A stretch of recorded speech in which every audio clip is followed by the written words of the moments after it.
क्या आप भी जल लेने जाने की सोच रहे हैं, वो भी बस से, तो बहुत मुश्किल है। मैं सुबह 4 बजे उठ के बस स्टैंड पे पहुंच गई थी।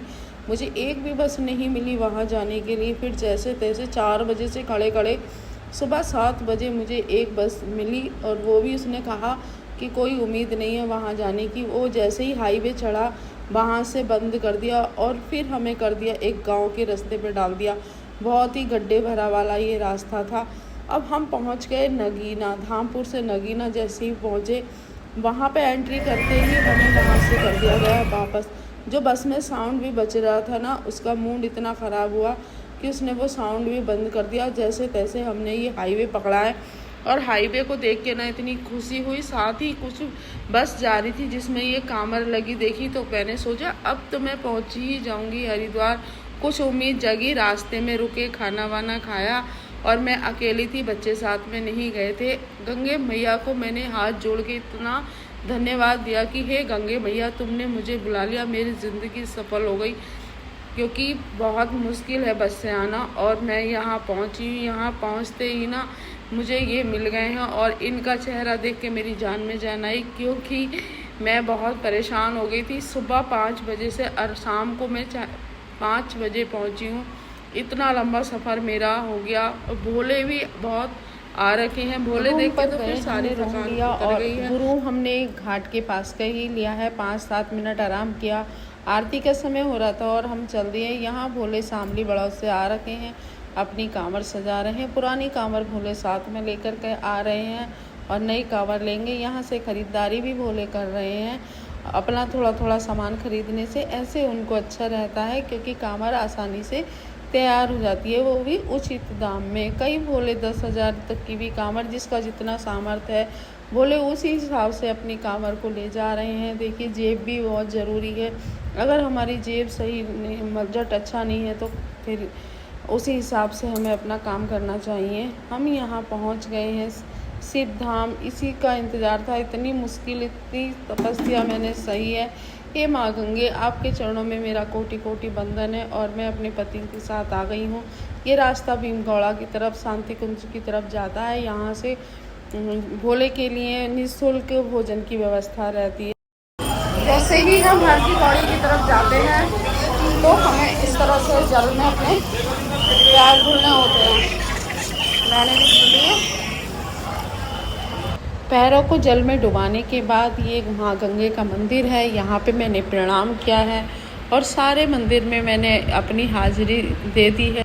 माँ गंगे की अलौकिक झलक पाने के लिए, एक झलक पाने के लिए ही तो सारे श्रद्धालु इतना संघर्ष कर करके यहाँ तक पहुँच रहे हैं। मैं खुद यहाँ कितना संघर्ष करके पहुँची हूँ। एक बार तो मन के भाव आए कि बस आज मुझे नहीं जाने मिलेगा। फिर मैंने अर्जी लगाई है, माँ गंगे अगर आपने बुलाना है तो कोई मुझे रोक नहीं सकता, और मैं पहुँच गई। आरती में बैठने के लिए हम लोग जगह देखने लगे हैं। चारों तरफ ना मुंडी मुंड नज़र आ रहे हैं, मतलब इंसान नज़र आ रहे हैं। इतने भक्तों का सैलाब आ रखा है।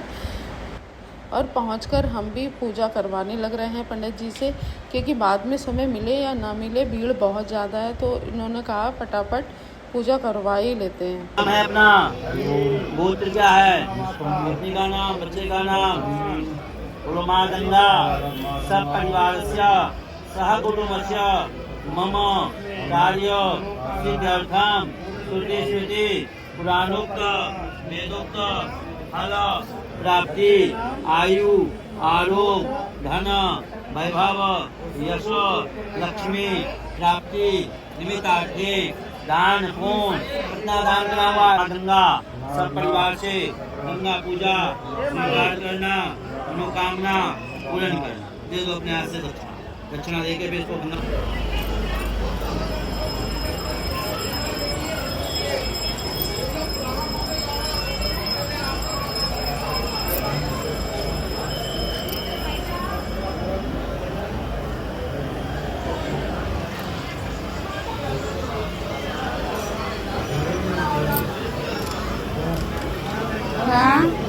जगह ही छोड़ी है।